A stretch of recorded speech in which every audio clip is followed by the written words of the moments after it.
Hello, Bible readers. It's Tuesday, January 19th. We're reading from 2 Chronicles chapter 1 and John chapter 12, verses 20 through 50. I want to remind you as we head into Chronicles, the second Chronicles, that scholars believe this was one book. There was a book of Chronicles that was divided at the Solomon point, basically for the sake of just to make it a little easier to refer to and read. And what I said about Chronicles at the beginning was Chronicles is the Bible's best kept secret. The context of Chronicles is they're back in the land after exile and are looking back on these stories to see how God has been with them before. And so believing and seeing that God was with them in the time of David and Solomon, and you'll see more, believing that, then we see that God can be with us again. So that's the goal of Chronicles. And just as 1 Chronicles shadows 2 Samuel's accounting of David's kingship, 2 Chronicles is going to reflect or shadow 1 Kings and Solomon's kingship and more.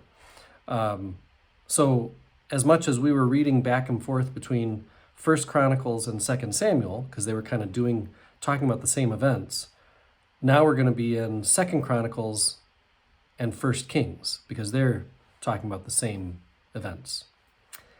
Okay, so chapter 1. Solomon is held high for seeking the Lord and choosing to be obedient. Solomon is represented as a model of spirituality here. His first royal act was to urge all Israel to seek the Lord with him at a national sanctuary replete with religious objects endorsed by the Torah. Seek first is the chronicler's message, like that of Jesus in Matthew chapter 6. As a consequence, the king is rewarded with divine blessing. Solomon gained wealth and also wisdom, but the chapter concentrates on the wealth as a prize for seeking the Lord. Wealth and honor come from God, according to 1 Chronicles 29:12. In the books of Chronicles, these are the blessings poured out on good kings. You can see where prosperity religion comes from when you have texts like this. But I don't know that the goal of the chronicler is to put forward a theology of if we're obedient and seek God, we will be prosperous. I'm not sure that's the claim the chronicler is trying to make. The chronicler is saying, back then, the king was obedient and sought God, and here's what happened. God was with them. It can't hurt to be obedient and seek the Lord. Okay, John.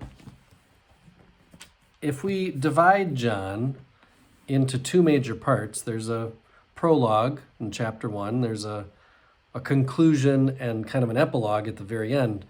But in the middle, the majority of the Gospel of John, you could divide it into two parts. You could say there's a book of signs and a book of glory. And this, what we have today, is the end of the book of signs. Kind of summarizes what we've seen so far up until through this 12th chapter. The Jews have resisted Jesus' revelation, locked as they are in their knowledge of their law. Despite a last attempt to draw them into the light, his departure to hide himself from them is ominous. The promise of chapter 1, verse 11, has proved to be true in the story of Jesus' public ministry. He came to his own home, and his own people received him not. The many signs that Jesus had done before the Jews have not led them to faith. Although response to Jesus' signs is only the beginning of faith, we saw some promising starts that came to nothing. And then the commentary goes on to say the Jews have never been able to let go of what they could understand and control. Their messianic expectations and their knowledge have clouded their sight. Thus, they have never been able to grasp the heavenly things revealed by Jesus. And this might be the most helpful piece for us to really see and know that the Jews is really in quotes, because that's not just a problem for the Jews. It's a problem for us in 2021. We have a hard time letting go of what we can understand and control. Our expectations of who Jesus is, our knowledge of what we think we know, clouds our vision so that we can't see the heavenly things. So that's, I think, where, sometimes all the use of this, the Jews can feel pretty icky as we read the Gospel of John. We could put ourselves in the place of the Jews as much as we could put ourselves in the place of the Pharisees in the Synoptics. I am one with my God. My God is with us, all of us, at all times and in all places.